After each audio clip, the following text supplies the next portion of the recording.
Hi, welcome back to the channel. My name is Romero Castellanos, and today we're talking about Homewreckers. You know, everybody's favorite third party.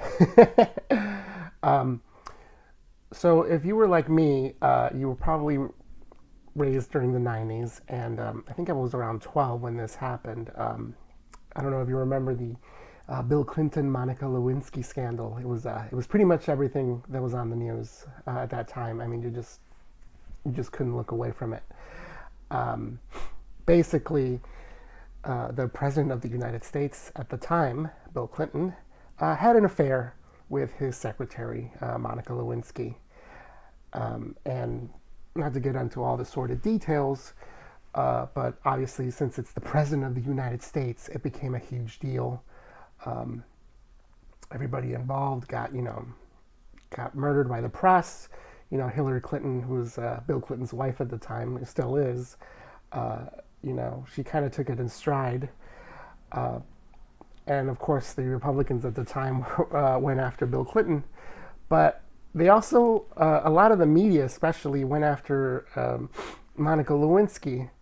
And they made her out to be the bad guy in the situation. Obviously, they called her a homewrecker and a whole slew of other things. Unfortunately, in that particular instance, though, at least at that time, nobody was feeling bad for Monica Lewinsky. Nowadays, though, looking back on it, clearly Monica Lewinsky was not at fault. When you're in that kind of position and you're with the president, who's the most powerful man in the world, it's really hard to say no. And even if she did say no, I mean, it's the most powerful man in the world. Like, what can that person do to you? And so at that time, nobody was really looking at Bill Clinton in that way. It took until the Me Too movement, and I remember Stephen Colbert talking with Bill Clinton about his new book, and he called him out on it, telling him like, "Hey, do you feel any remorse for what happened?" And obviously, Bill Clinton was pretty miffed because that thing's going to stick with him forever. And unfortunately, it also stuck with Hillary Clinton. And it was Bill Clinton's fault. At the end of the day, he was married, and it doesn't matter what women are around him. He should have said no. And even then, we don't know. We won't know the full details of that event, because it was behind closed doors.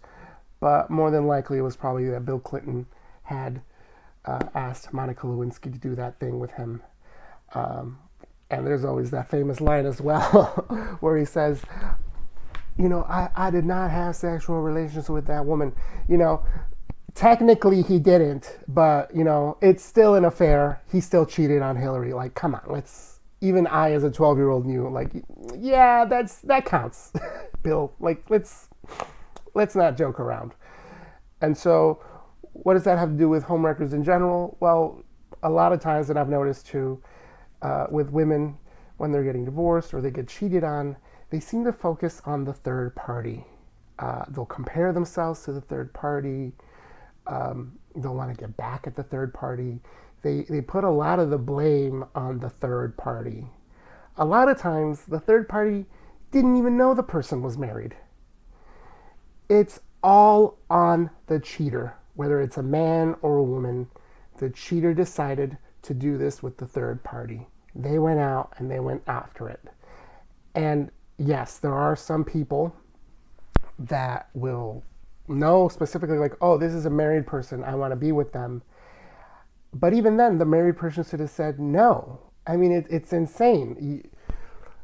You get tempted. It's like blaming a bank for being robbed, instead of blaming the robber. You're like, oh, well, that bank shouldn't have, propositioned itself to the robber. Like, no, it was the cheater. It was the person who was married that did the cheating. It is all their fault. And yes, there's always going to be a little bit of resentment because we're human towards the third party. You're going to compare yourself and be like, well, she's better looking than me. She's better this and that and this and that. No, your ex or whatever chose to do this. It doesn't matter if it was with you. It doesn't matter the third party. They were going to cheat regardless because that's in their nature. And another thing that I've noticed too is that the homewrecker term isn't really used a lot on other men. So when it's a guy getting cheated on by his wife, they don't really call the third party who's a guy a homewrecker. And I think that has to do a lot with men just being ashamed of that happening to them, because they think like, well, if I had done this and that, then this wouldn't have happened. Like, or if I could have, met my woman's needs, that I could have, done this. And, again, it's not that at all. It's just that you picked a bad person to be with, and this bad person decided to disrespect you and not care about you. So, and I mean, let's go back to Hillary, the Monica Lewinsky thing. It harmed Hillary the greatest, and it wasn't because of Monica Lewinsky. It was Bill Clinton. Bill Clinton chose to do that. Bill Clinton could have done it with anybody. And he chose Monica Lewinsky. And it hurt Hillary real bad, and it's still hurting her. I mean, look at all the times she's run for president. People didn't want to vote for her because she seemed disingenuous and this and that. I think a lot of it is due because it always comes back to what happened in the 90s, because she stayed with him. And I'm assuming it was for political reasons, that she thought, oh, you know what, I'll stay with him. It's for the good of the country.